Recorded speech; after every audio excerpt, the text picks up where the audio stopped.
ఈరోజు నేను వచ్చింది స్వర్ణాంధ్ర స్వచ్ఛాంధ్ర కార్యక్రమానికి వచ్చాను. కానీ దానికంటే పవిత్రమైన కార్యక్రమం మా ఆడబిడ్డల్ని చట్టసభల్లో చూడాలనే ఆకాంక్ష. తప్పకుండా చూస్తాం.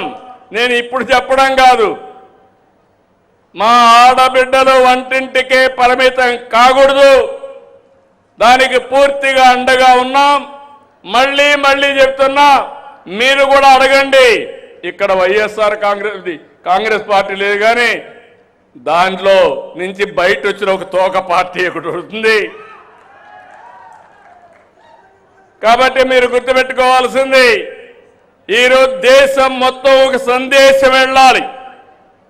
భవిష్యత్తులో ఎప్పుడు కూడా మహిళలకు వ్యతిరేకంగా పనిచేసిన పార్టీలు మనుగడ సాధించలేవని నిరూపించే సమయం. దానికి మీరు సిద్ధంగా ఉండాలని మరొకసారి కోరుతున్నా. సిద్ధమా అని మిమ్మల్ని అడుగుతున్నా. మగవాళ్ళు కూడా ఆలోచించుకోవాలి. మన ఇంట్లో మన ఆడబిడ్డల్ని మన భార్యల సాక్షిగా, మన పిల్లల సాక్షిగా, మన తల్లుల సాక్షిగా ఆలోచించి వాళ్ళని గౌరవించినప్పుడే సమాజం ముందుకు పోతుంది. ఈ విషయం గుర్తుపెట్టుకోమని మరొక్కసారి కోరుతున్నా.